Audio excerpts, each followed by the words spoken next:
صحابہ کے ایمان.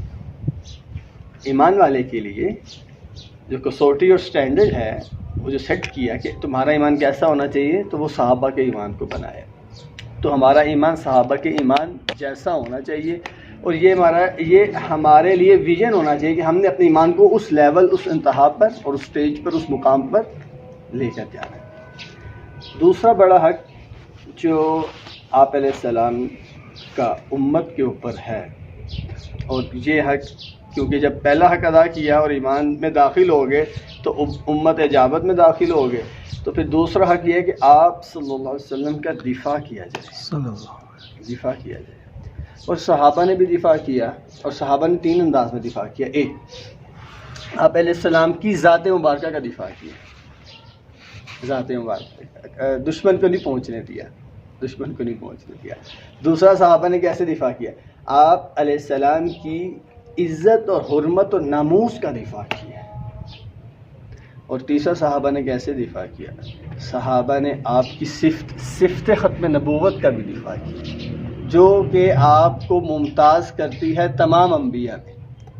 یہ وہ صفت ہے جو آپ کو ممتاز کرتی ہے تمام انبیاء میں. جیسے ہمارا عقیدہ ہے، آدم علیہ السلام سے لے کر عیسیٰ علیہ السلام تک تمام انبیاء کو مانتے، سب پر ایمان لاتے ہیں. اتنا کافی ہے. جو نبی تھے ان کو نبی ماننا، جو رسول تھے ان کو رسول ماننا. لیکن جب بات آپ علیہ السلام کی آئے گی تو صرف نبی اور رسول ماننا کافی نہیں ہے. نبی اور رسول ماننے کے ساتھ آپ کو آخری نبی ماننا بھی ضروری ہے. امام ابن نجیم اسی بات کو بیان کرتے ہیں کہ اگر ایک شخص پورے دین کو مانتا ہے اور پورے قرآن کو مانتا ہے اور پورے اسلام کو پریکٹس کرتا ہے، لیکن اچھا وہ آپ علیہ السلام کو نبی بھی مان رہا ہے اور عالمی نبی بھی مان رہا ہے، لیکن اگر اس کو یہ نہیں پتہ یا اس کے نالج میں یہ بات نہیں ہے، اس کے علم میں یہ بات نہیں ہے کہ آپ علیہ السلام آخری نبی ہیں، تو فرماتے ہیں اس کے علم میں یہ بات نہ ہونے کی وجہ سے وہ شخص دائرہ اسلام سے کافر ہے، دائرہ اسلام سے باہر ہے، یعنی کہ وہ مسلمان نہیں ہو سکتا، اس کے پاس ایمان نہیں ہو سکتا. کیوں؟ اس کی کیا وجہ؟ فرماتے ہیں کہ جیسے آپ علیہ السلام کو نبی ماننا ضروری ہے، ایسے آپ علیہ السلام کو آخری نبی ماننا بھی ضروری ہے. آخری نبی مانیں گے تو دائرہ اسلام کے دائرے میں داخل ہوں گے. اور ہم تمام مسلمانوں کا یہ عقیدہ ہے کہ اللہ تعالیٰ نے اس سے پہلے جتنی بھی کتابیں نازل کی ہیں اپنے رسولوں پہ، بے شک وہ حق برحق تھیں اور اللہ نے نازل فرمائے، اور جبرائیل علیہ السلام کے ذریعے سے نازل کی گئی، اور اللہ نے اپنے رسولوں پہ نازل کی. اور ہمارا یہ بھی عقیدہ ہے کہ وہ اگر موجود ہیں تو وہ محفوظ نہیں ہیں، موجود ہیں تو محفوظ نہیں ہیں، اس صورت اور اس شکل میں نہیں ہیں جس میں اتاری گئی تھی. لیکن ہمارا یہ بھی ساتھ عقیدہ ہے کہ اللہ تعالیٰ کی آخری کتاب قرآن، جس کو اللہ تعالیٰ نے نازل کیا ہے، جیسے پہلی کتابوں کو نازل کیا تھا اور اسی فرشتے کے ذریعے سے نازل کیا جس فرشتے کے ذریعے سے پہلی کتابوں کو نازل کیا تھا، اور رسولوں اور ایک رسول پہ نازل کیا، جیسے پہلی کتابیں بھی رسولوں پہ نازل ہوئی ہے، صحیح پہ نازل ہوئے. لیکن ہمارا عقیدہ ہے کہ قرآن موجود بھی ہے اور محفوظ بھی ہے. تو یہاں پہ ایک سوال پیدا ہوتا ہے کہ پہلی بھی اللہ نے نازل کی اور جبرائیل علیہ السلام کے ذریعے سے نازل کی اور رسولوں پہ نازل کی، تو پہلی محفوظ نہیں، یہ محفوظ ہے، کیوں؟ تو پھر جواب بہت سے دوست دیتے ہیں کیونکہ اللہ تعالیٰ نے قرآن میں کہا ہے کہ ہم نے اس کو نازل کیا، ہم اس کی حفاظت کریں گے. تو پہلی بھی تو اللہ نے نازل کی تھی، اللہ تعالیٰ نے ان کی حفاظت کیوں نہیں کی؟ یہ بھی سوال بھی پیدا ہوتا ہے. تو پھر اس کا جواب اہل علم حضرات نے یہ دیا ہے کہ قرآن کی حفاظت کی وجہ آپ علیہ السلام کا آخری نبی ہونا ہے، اور اگر آپ آخری نبی نہ ہوتے تو پھر قرآن بھی محفوظ نہ ہوتا، جیسے پہلی کتابیں محفوظ تھیں. قرآن کی حفاظت کی وجہ آپ علیہ السلام کا آخری نبی ہونا ہے، کیونکہ آپ آخری نبی اور آپ کی کتاب آخری کتاب اور آپ کی طرف سے دی جانے والی انسٹرکشنز اور گائیڈ لائن اور ہدایت قیامت تک آنے والے آخری انسان تک کے لیے. تو آخری انسان کو وہی انسٹرکشنز جو صحابہ کو ملی کب ملیں گی، کب ملنا ممکن ہے؟ ایز اٹ از، جب وہ ہدایات اور وہ کتاب اور وہ اصول اور وہ ضابطے اور وہ عقائد اور وہ عبادات اور وہ اعمال محفوظ ہوں گے، اس لیے ان کی حفاظت کی. جیسے پہلے انبیاء، کیا ان کی سیرت موجود یا محفوظ ہے؟ جناب علیہ السلام کی سیرت مبارکہ موجود بھی ہے اور محفوظ بھی ہے، وجہ ختم نبوت ہے. آپ کے اقوال جن کو حدیث کہا جاتا ہے اور اعمال آپ کے اقوال موجود بھی ہیں اور محفوظ بھی ہیں. پہلے انبیاء کے اقوال اگر موجود ہیں تو محفوظ نہیں ہیں, اور وہ بھی چند ہیں. وجہ کیا ہے آپ کے اقوال کے موجود اور محفوظ ہونے کی؟ وجہ ختم نبوت. تو ختم نبوت کی وجہ سے یہ ساری فضیلتیں تو ملی ہیں. میں ایک سوال اکثر پوچھتا ہوں اپنے دوستوں سے, اسٹوڈنٹ سے جن میں گفتگو ہوتی ہے کہ ختم نبوت کی وجہ سے, ابھی ہم آگے چلیں گے, ختم نبوت کی ڈیفینیشن پہ گفتگو کریں گے. کیا نام ہے بھائی کا؟ وقار.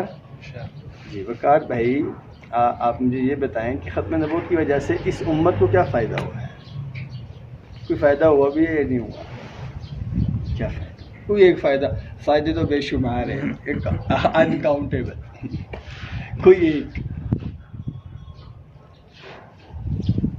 ایک فائدہ. ہم لوگوں کا اس پر ایمان ہے کہ سر آپ صلی اللہ علیہ وسلم آخری نبی ہیں. اس سے ہمیں کیا فائدہ ہوا؟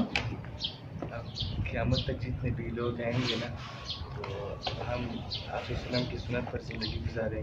اللہ تعالیٰ جو ہے نا آپ صلی اللہ علیہ وسلم کی سنت سے خوش ہوتے ہیں. جی جزاک اللہ. اچھا, ایک دنیا کا فائدہ اور ایک آخرت کا فائدہ نا میں بیان کر رہا ہوں. دنیا کا فائدہ کیا ہے؟ ختم نبوت کی وجہ سے امت کو اتحاد ملا ہے, امت میں تقسیم ختم ہو گئی ہے. کیسے سمجھیے گا؟ موسیٰ علیہ السلام تشریف لائے, کتاب ملی, شریعت ملی, احکامات ملے, عقائد ملے, سارے سب کچھ ملا. تو جن لوگوں نے اس ٹائم موسیٰ علیہ السلام کو مان لیا, ان کے عقائد کو مان لیا, ان کی دعوت کو پہ لبیک کہا, تو ان کو کیا کہا جائے گا؟ مسلمان کہا جائے گا. اچھا, موسیٰ علیہ السلام کے جانے کے بعد عیسیٰ السلام جب تشریف لائے, کافی بہت بڑا ایک عرصہ ہے جس کے بعد عیسیٰ السلام تشریف لائے, لیکن موسیٰ علیہ السلام کے ماننے والے سب کے سب نے عیسیٰ علیہ السلام کی دعوت پہ لبیک کہا, قبول کیا, ایمان لائے؟ نہیں, بہت کم لائے اور بہت زیادہ امت میں تقسیم ہو گئی, امت تقسیم ہوئی. اچھا, عیسیٰ علیہ السلام کو ماننے والے ان کی تعلیمات کے مطابق مسلمان کہلائے, ایسے ہی ہے مسلمان کہلائے. عیسیٰ علیہ السلام کے آسمان پہ چلے جانے کے بعد, اٹھا لینے کے بعد, جب اللہ تعالیٰ نے ان کو اٹھا لیا, تو آپ علیہ السلام کوئی 6 صدیوں کا فاصلہ ہے, 570 کے سال بنتے, راؤنڈ کرے تو 6 صدیاں, 6 صدیوں کے بعد آپ علیہ السلام تشریف لا رہے. تو کیا عیسیٰ علیہ السلام کے ماننے والے اس وقت دنیا میں موجود تھے کہ نہیں تھے جب آپ علیہ السلام تشریف لائے؟ تھے نا. تو کیا عیسیٰ علیہ السلام کے ماننے والوں نے, سب نے آپ علیہ السلام کو مان لیا یا کچھ نے مانا؟ بہت کم نے مانا, اور بہت زیادہ نے. امت میں تقسیم ہو گئی کہ نہیں ہوگی؟ لیکن اب آپ علیہ السلام کے آنے کے بعد امت میں تقسیم اللہ نے ختم کر دی. اب امت میں تقسیم نہیں ہوگی. یہ ایک سب سے بڑی فضیلت ہے آپ علیہ السلام کی ختم نبوت کی وجہ سے. اللہ تعالیٰ نے تقسیم ختم کی, امت کو اتحاد مل گیا. اور آخرت میں آپ نے فرمایا کہ ہم, حدیث مبارکہ کا مفہوم ہے کہ دنیا میں تو سب سے آخر میں ہیں, لیکن آخرت میں سب سے پہلے ہوں گے, سب سے اول ہوں گے. مطلب کہ کوئی نبی جنت میں نہیں جا سکتا جب تک آپ علیہ السلام جنت میں داخل نہ ہو جائے. اور اگلی بات فرمائی, کوئی امت جنت میں نہیں جا سکتی جب تک آپ علیہ السلام کی امت جنت میں داخل نہ ہو جائے.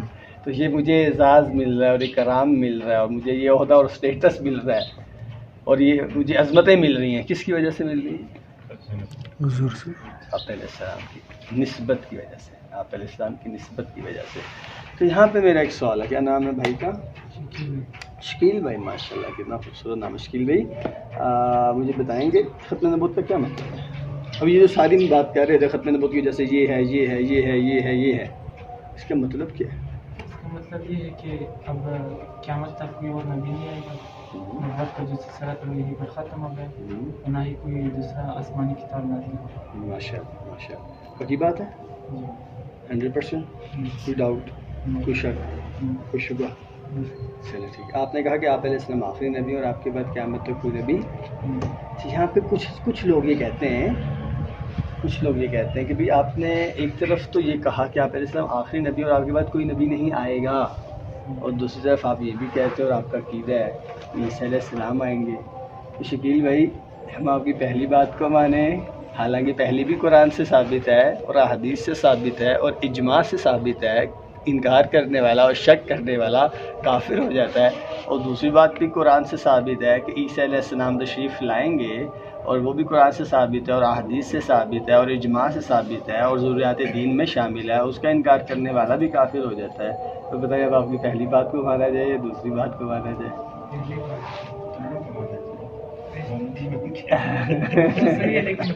جی سر کی بات ماشاء اللہ کہ نہ تو پہلی کا انکار کی گنجائش ہے اور نہ دوسرے کے انکار کی گنجائش ہے، تو پھر جواب کیا ہے؟ اور بھائی میں دونوں کو مانتا ہوں، میں دونوں میں سے کسی کا بھی انکار نہیں کر سکتا۔ ہاں عقیدہ میرا تو میرے پاس آ کے کہ میں ایکسپلین کروں، عقیدہ میرا تو میرے پاس آ کے میں ایکسپلین کروں۔ ہاں میرا عقیدہ کہ آپ علیہ السلام آخری نبی ہے اور میرا عقیدہ اس وقت السلام آئیں گے، لیکن اس سے ہم جب تشریف لائیں گے، لیکن اس سے پہلے میں ختم نبوت کی ڈیفینیشن اس انداز میں ایکسپلین کروں کہ کوئی میرے پر اعتراض نہ کر سکے، شرارت نہ کر سکے، کوئی میرے ذہن کو خراب کرنے کی کوشش نہ کر سکے، اتنے بہترین انداز میں، اور اس میں کنکریٹنس ہونی چاہیے نا، اس میں کنسائزنس ہونی چاہیے کہ اس کے اوپر کاؤنٹر کوشچن نہ ہو سکے نا۔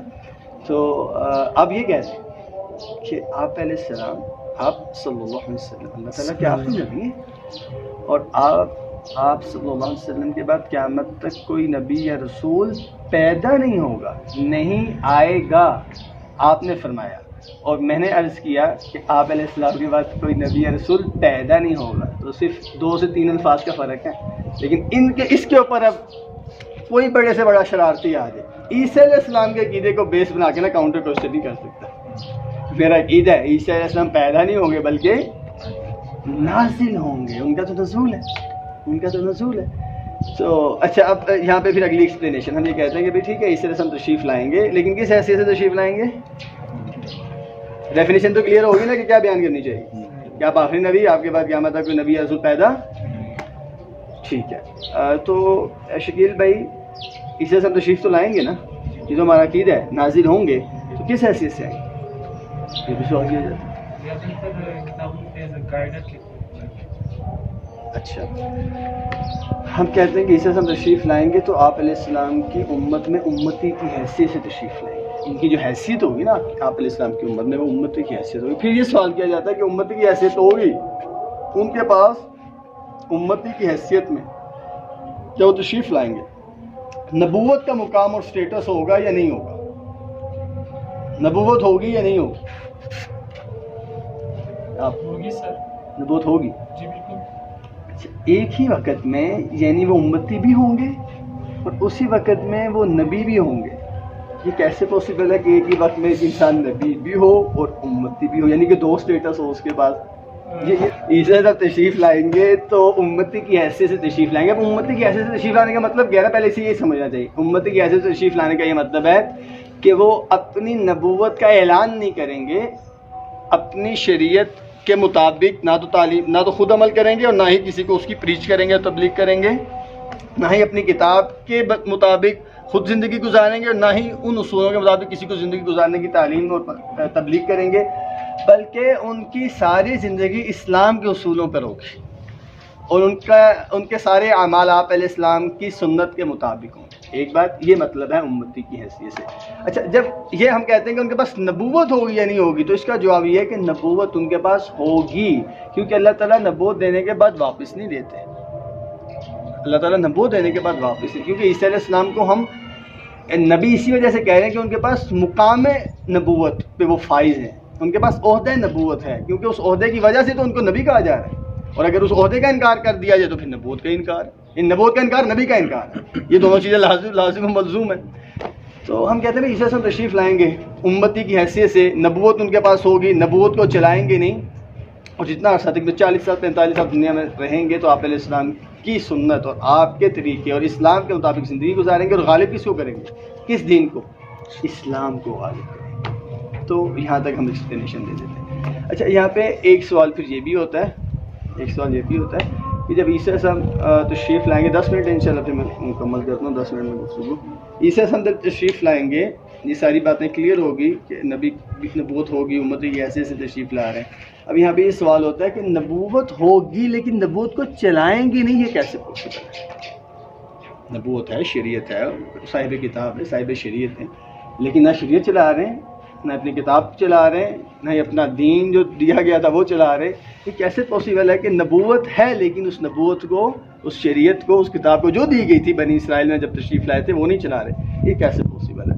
تو اس کی ہم ایک بہت آسان سی مثال دیتے ہیں. دیکھیں پاکستان کا صدر اگر چائنا چلا جائے تو چائنا میں پاکستان کی صدر کی صدارت چلتی ہے، آرڈر حکم چلتا ہے. چائنا میں کس کی صدارت، کس کا آرڈر، کس کا حکم چلے گا؟ چائنا کے صدر کا چلے گا نا. اچھا پاکستان کا جو صدر وہاں پہ گیا ہے جس کی وہاں پہ صدارت آرڈر حکم نہیں چل رہا، کیا اس کے پاس صدارت کا اسٹیٹس ہے یا نہیں ہے؟ لیکن صدارت کا اسٹیٹس ڈی ایکٹیویٹ ہو گیا اور گیسٹ کا اسٹیٹس ایکٹیو ہو گیا، اور وہ وہاں پہ گیسٹ بنا بھی صدارت کے اسٹیٹس کی وجہ سے ہے. یہ بھی بات ہے. ورنہ آپ کو مجھے کیوں نہیں بلا لیتے چائنا والے؟ وہ تو گیسٹ، اس کو کیوں بلایا؟ اس اسٹیٹس کی وجہ سے. عیسیٰ علیہ السلام تشریف لائیں گے تو امتی کی حیثیت سے نبوت کا اسٹیٹس ہوگا، لیکن نبوت کے اسٹیٹس کو چلائیں گے نہیں، کیونکہ نبوت کا اسٹیٹس ان کا ایکٹیو تھا. کس کے لیے؟ بنی اسرائیل کے لیے. یہاں پہ تشریف لا رہے ہیں امتی کی حیثیت سے. اور اس کے اوپر سورہ آل عمران کی آیت نمبر 81 دلیل کے طور پہ پیش کی جاتی ہے کہ تمام انبیاء نے عالم ارواح میں آپ علیہ السلام کی نبوت کا اقرار کیا ہے. عالم ارواح میں تمام انبیاء نے آپ علیہ السلام کی نبوت کا اقرار کیا ہے. تو اس پہ اہل علم حضرات نے ایک پوائنٹ لکھا ہے کہ دیکھیں میں اور آپ جب آپ علیہ السلام کی نبوت کا اقرار کرتے ہیں تو ہم آپ علیہ السلام کے کیا بن جاتے ہیں؟ امتی بن جاتے. تو جب تمام انبیاء نے امام الانبیاء کی نبوت کا اقرار کیا عالم ارواح میں تو تمام انبیاء امام الانبیاء کی کیا بن گئے؟ اس وجہ سے آپ علیہ السلام کو صرف امت کا نبی نہیں بلکہ آپ علیہ السلام کو نبی الانبیاء کہا جاتا ہے کہ آپ صرف امت کے نبی نہیں، آپ تو نبیوں کے بھی نبی ہیں.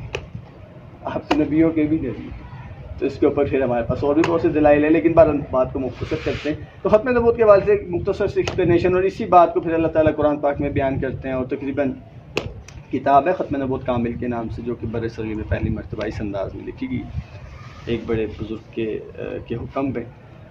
مفتی شفیع عثمانی رحمہ اللہ نے لکھی، ترتیب دی. تو اس میں قرآن پاک کی 100 آیات کو جمع کیا گیا.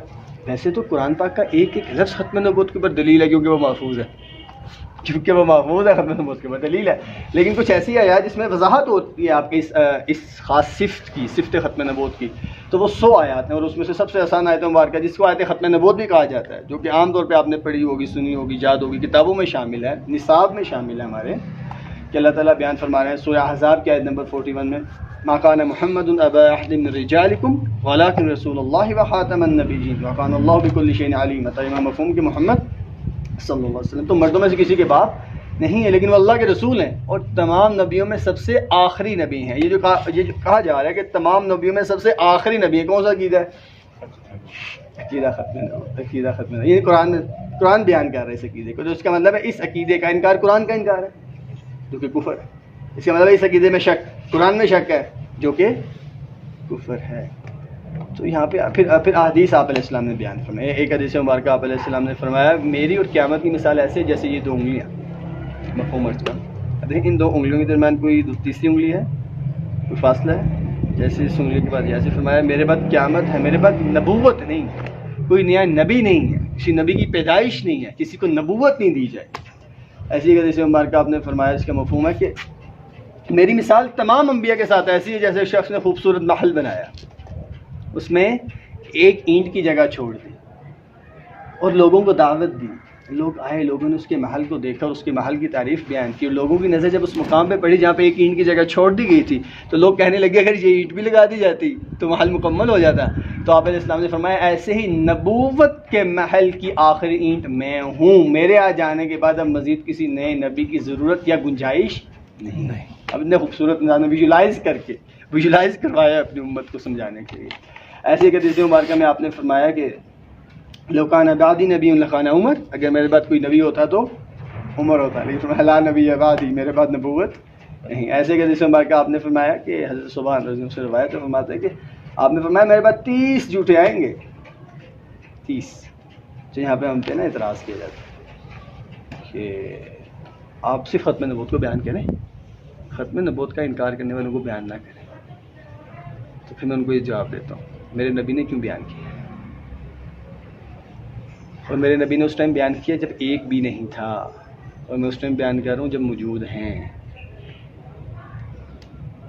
تو اسباب کے درجے میں اگر دیکھا جائے ضرورت کو اگر مد نظر رکھا جائے تو اب بھی تو زیادہ ضرورت ہے، اور جب ایک بھی نہیں تھا تب تو بالکل بھی ضرورت نہیں تھی، لیکن آپ علیہ السلام نے بیان فرمایا، اور ایک نہیں اس کے علاوہ بھی بہت سی روایات ہیں جس میں آپ نے جھوٹوں کا تذکرہ فرمایا۔ 30 آئیں گے، اور 30 کے 30 کیا کریں گے؟ فرمایا 30 کے 30 جھوٹا دعوی نبوت کریں گے، اور فرمایا حالانکہ میں خاتم النبیین ہوں۔ تو 3 بیسک پرنسپلز ہمیں ایک حدیث مبارکہ سے ملتے ہیں۔ ایک، آپ نے اس میں ختم نبوت کا عقیدہ دیا ہے، دوسرا ختم نبوت کا انکار کرنے والوں کا تعارف دیا ہے، اور تیسرا ہمیں کیا یہاں پہ بات سمجھ آتی ہے جو اہل علم حضرات نے لکھی ہے کہ پہلے آپ علیہ السلام نے ختم نبوت کا انکار کرنے والوں کو بیان کیا اور پھر ختم نبوت کے عقیدے کو بیان کیا۔ پہلے 30 جھوٹوں کو بیان کیا نا، اور پھر آخر میں ختم نبوت کے عقیدے کو بیان کیا۔ تو یہاں پہ یہ بات پھر لکھی اور بیان کی ہے کہ اگر عقیدے کو بچانا ہے تو عقیدے کے پتہ ہونے کے ساتھ اور عقیدے کے علم ہونے کے ساتھ عقیدے کے دشمن کا بھی پتہ ہونا چاہیے، عقیدے کے دشمن کا بھی پتہ ہونا چاہیے۔ پتہ نہیں ہوگا پھر عقیدے کو ڈیفینڈ کرنا مشکل ہو جائے گا، کیونکہ دشمن کسی روپ میں بھی آ کے عقیدے پہ اٹیک کر سکتا ہے، حملہ کر سکتا ہے، اور دشمن کا پتہ نہ ہو تو وہ دشمن سب سے خطرناک ہے جس کا پتہ نہیں ہے، جس کی پہچان نہیں ہے، جس کی شناخت نہیں ہے، وہ سب سے خطرناک دشمن، اور جس کی پہچان ہے الرٹ رہتے ہیں، آپ خبردار رہتے ہیں، ایکٹیو رہتے ہیں۔ تو ایک دشمن ابھی ہمارے درمیان میں موجود ہے، ہماری سوسائٹی، ہمارے ممالک میں، ہمارے صوبوں میں، ہمارے اداروں میں موجود ہے، اور کام کر رہے ہیں اپنا، حالانکہ اس کے لیے کام کرنا بہت مشکل ہے، لیکن اس کے باوجود وہ کام کر رہے ہیں، جن کو آپ جانتے ہیں قادینیوں کے نام سے، مرزائیوں کے نام سے، جو خود کو احمدی کہتے ہیں، وہ خود کو قادینی نہیں کہتے، وہ خود کو مرزائی بھی نہیں کہتے، ہم انہیں قادینی یا مرزائی کہتے ہیں، لیکن وہ خود کو نہ قادینی کہتے ہیں نہ مرزائی کہتے ہیں، بلکہ وہ خود کو کیا کہتے ہیں؟ احمدی کہتے ہیں۔ اور قادینیوں کا بنیادی عقیدہ کیا ہے؟ اب اس کے اوپر تو انشاءاللہ کبھی موقع ملا تو سیشن پروجیکٹر پہ آپ کے سامنے رکھیں گے، جو میں مختصر کرتا ہوں، بات کو ختم کرتا ہوں۔ قادینیوں کا سب سے بڑا اور بنیادی عقیدہ جو ہے وہ آپ علیہ السلام کی توہین پہ مبنی ہے، آپ علیہ السلام کی توہین پہ مبنی ہے، کیونکہ عالم کفر نے مسلمانوں کے دلوں سے آپ علیہ السلام کی محبت کو نکالنے کے لیے مختلف طریقے استعمال کیے، اس میں سے 3 بڑے طریقے اس ٹائم جو ایک تحقیق کے ذریعے سے سامنے آئے۔ پہلا طریقہ ہے جو کہ بہت پہلے سے چلا آ رہا ہے، آپ علیہ السلام کی سیرت مبارکہ پہ اعتراض، سیرت پہ اعتراض۔ سیرت سے مراد ہے سیرت کے کچھ پہلوؤں کو لے کے ان پہ اعتراض کیا گیا اور ان پہ سوال اٹھائے گئے۔ تو جس ذات کی سیرت کو قابل اعتراض بنا دیا جائے اس ذات کے ساتھ محبت باقی نہیں رہتی، سمجھنے بات؟ آپ کے دل میں اگر محبت ہے نا کسی بھی پرسنالٹی کی، اگر آپ کے سامنے اس کے عیب آ جائیں، عیب بیان کیے جائیں اور آپ کے پاس اس کا جواب نہ ہو، تو کہیں نہ کہیں وہ اثر بات کرے گی، متاثر کرے گی اس محبت کو جو کہ آپ کے دل میں۔ تو آپ علیہ السلام کی سیرت کو اس لیے ہٹ کیا گیا تاکہ مسلمانوں کے دلوں میں، اور وہ جو اعتراضات تھے پھر اس کو پبلک کیا گیا، مارکیٹ کیا گیا، اور اس کو مسلمانوں کے ذہنوں میں ڈالا گیا سوشل الیکٹرانک پرنٹ میڈیا کے ذریعے سے۔ اور میں بھی بیان نہیں کرنا چاہتا، کیونکہ اعتراض اگر بیان کر دیا، جواب بیان نہ کیا تو مناسب نہیں ہے نا۔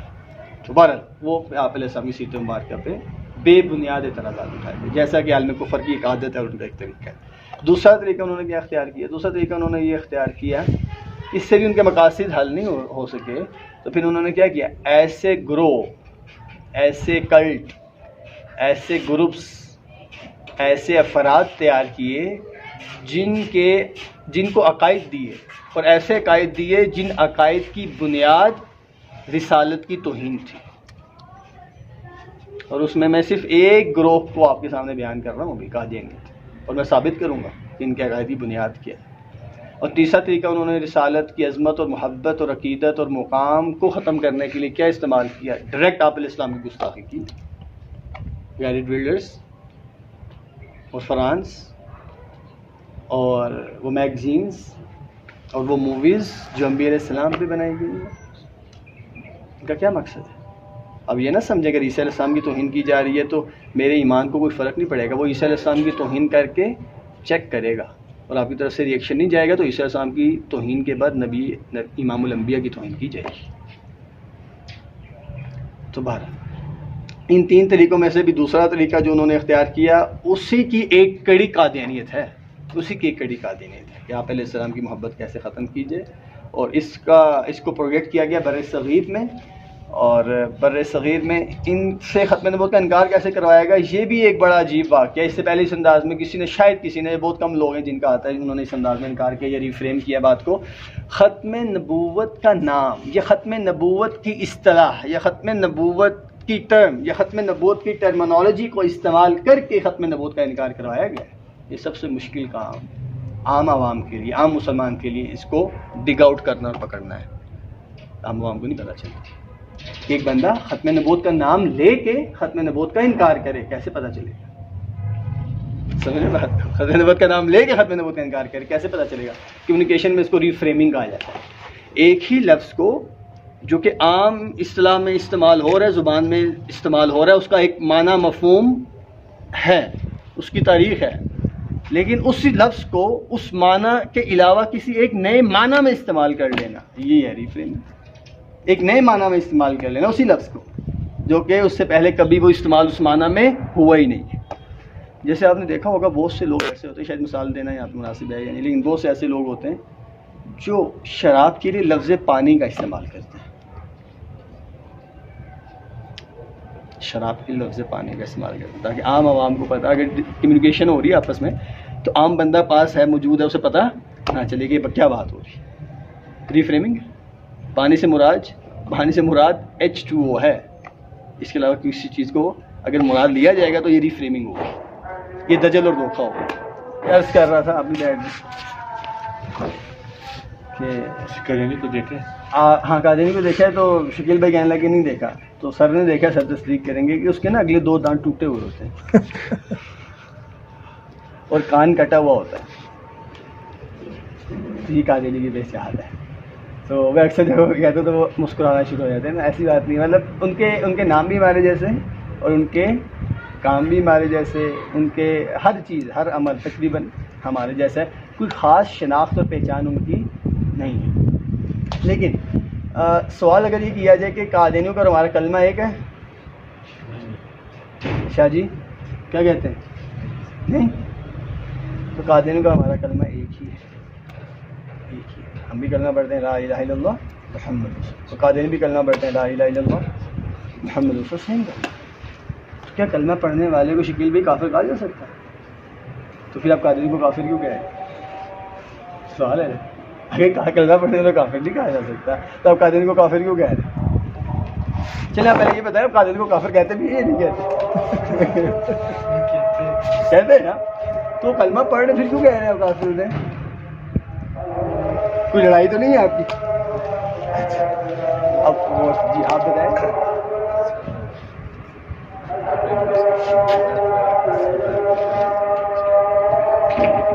چلے میں دیکھیں، ہم کلمہ پڑھتے ہیں تو ہم کلمے میں مختصر یہ کہ کلمے میں لفظ محمد آتا ہے، ہمارا دھیان کہاں پہ جاتا ہے؟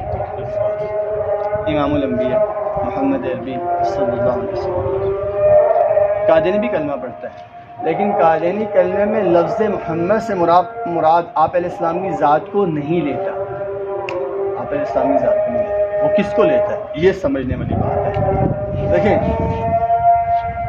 امت مسلمان، امت محمدیہ 1450 سال کلمے میں لفظ محمد سے مراد کس کو لے لیتی؟ آپ علیہ السلام کی ذات کو نا۔ تو اگر کلمے میں محمد سے مراد آپ علیہ السلام کی ذات مبارکہ کے علاوہ کسی اور کو لیا جائے گا تو ری فریمنگ ہے کہ نہیں ہے؟ دجل اور دھوکہ ہے کہ نہیں ہے؟ فتنہ ہے کہ نہیں ہے؟ اب سمجھیے کہ قادینی کس کو لیتے ہیں؟ قادینی کلمے میں لفظ محمد سے مراد مرزا غلام قادینی کی ذات کو لیتے ہیں۔ کیوں؟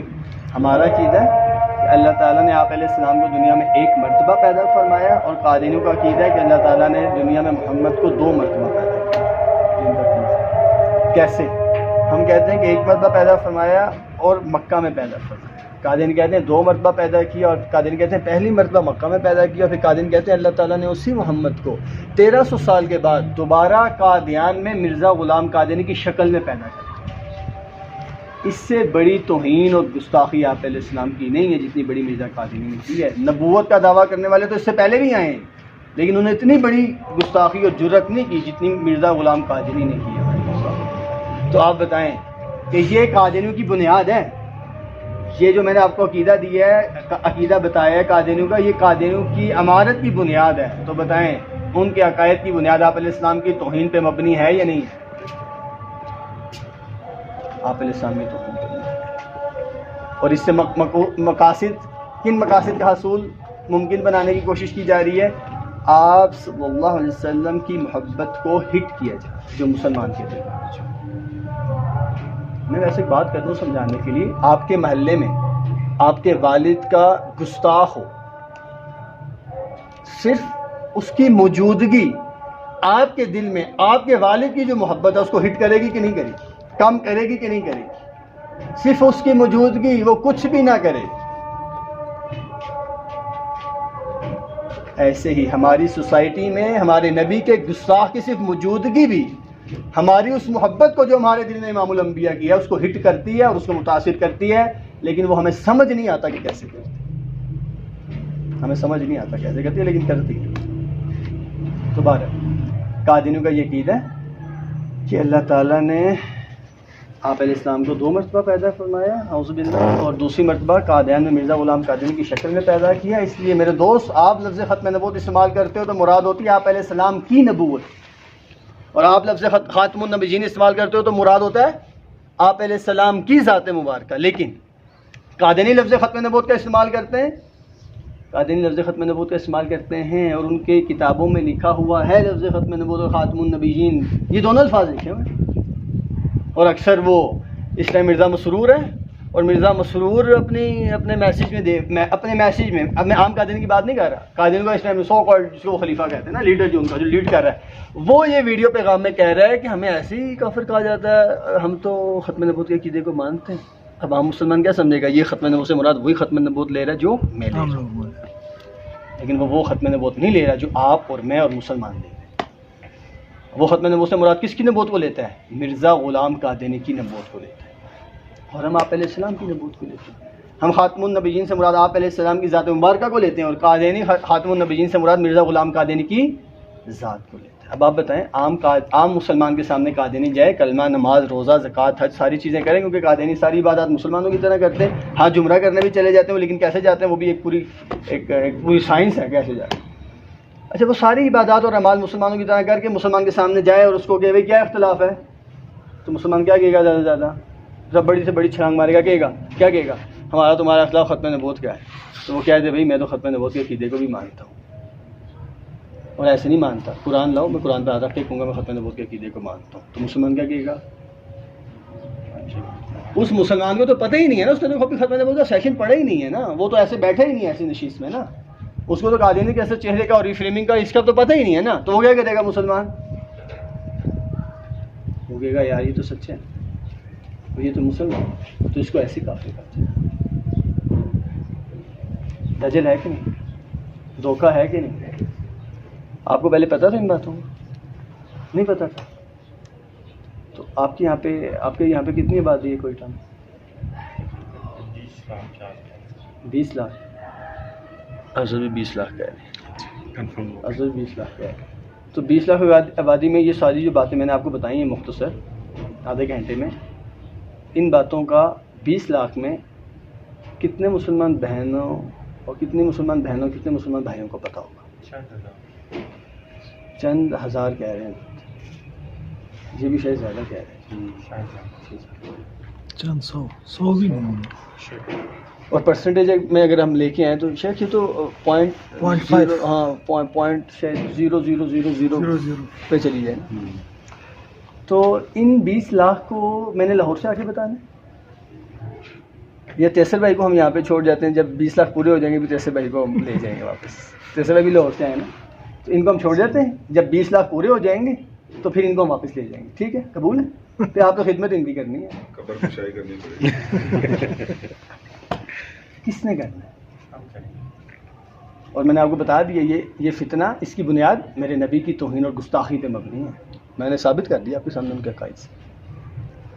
تو والد کی عزت کی حفاظت کرتے ہیں، تو والد کی عزت کی حفاظت محبت کی وجہ سے ہے. تو زیادہ محبت والد سے ہونی چاہیے یا امام الانبیاء سے؟ کم از کم جتنی طاقت میرے پاس ہے جتنے وسائل میرے پاس ہیں، جتنے اختیارات میرے پاس ہیں، جتنی صلاحیتیں میرے پاس ہیں، اور جتنا وقت میرے پاس ہے، کم از کم اتنا وقت تو میں اپنے نبی کو دوں. میں عام طور پہ پوچھتا ہوں، میں آخری بات ہے اور اس کے بعد پھر سر کو انشاءاللہ جو آپ نے فرمایا تھا بات کریں گے سر. میں پوچھتا ہوں اپنے دوستوں سے 24 گھنٹے کو پلان کرتے ہو؟ نہ لکھو نہ بھی، لیکن کرتے ہو. 24 گھنٹے میں کس کس کو ٹائم دیتے ہو؟ کیا نام ہے آپ کا؟ محمد فیضان. ماشاء اللہ فیضان بھائی 24 گھنٹے میں کس کس کو ٹائم دیتے ہیں؟ سب سے پہلے تو اپنے آپ کو دیتے ہیں، اس کے بعد گھر والوں کو دیتے ہیں، گھر والوں کو دیتے ہیں، دوستوں کو دیتے ہیں، اسٹڈیز کو دیتے ہیں، اور کس چیز کو دیتے ہیں؟ مین جی ہے نا جی مین. اگر میں سوال کروں کیا 24 گھنٹے میں آپ نے کوئی ٹائم اپنے نبی کے لیے رکھا ہے؟ اللہ اکبر. 24 گھنٹے میں اپنے نبی کو ٹائم دیتے ہو؟ ماں کو تو ٹائم دیا تو محبت پیدا ہوگی نا، باپ کو ٹائم دیا محبت پیدا ہوگی نا، بہن کو ٹائم دیا محبت پیدا ہوگی نا، بھائی کو ٹائم دیا محبت پیدا ہوگی، دوستوں کو ٹائم دیا محبت پیدا ہوگی. نبی کو ٹائم ہی دیا، محبت کیسے پیدا ہوگی؟ میرے نبی کی زندگی کا ہر پل اپنی امت کے لیے تھا، اور امتی ایسا ہے کہ اس کی زندگی میں ایک پل بھی اپنے نبی کے لیے نہیں ہے. کیسی محبت ہے اور کیسا تعلق ہے. تو اللہ تعالیٰ ہمیں بات کو سمجھنے اور اس پیغام کو جہاں تک ہم پھیلا سکتے ہیں پہنچا سکتے ہیں وہاں تک پہنچانے کے اللہ تعالیٰ ہمیں توفیق عطا فرما دے. وآخر دعوانا الحمد للہ رب العالمین. جزاکم اللہ.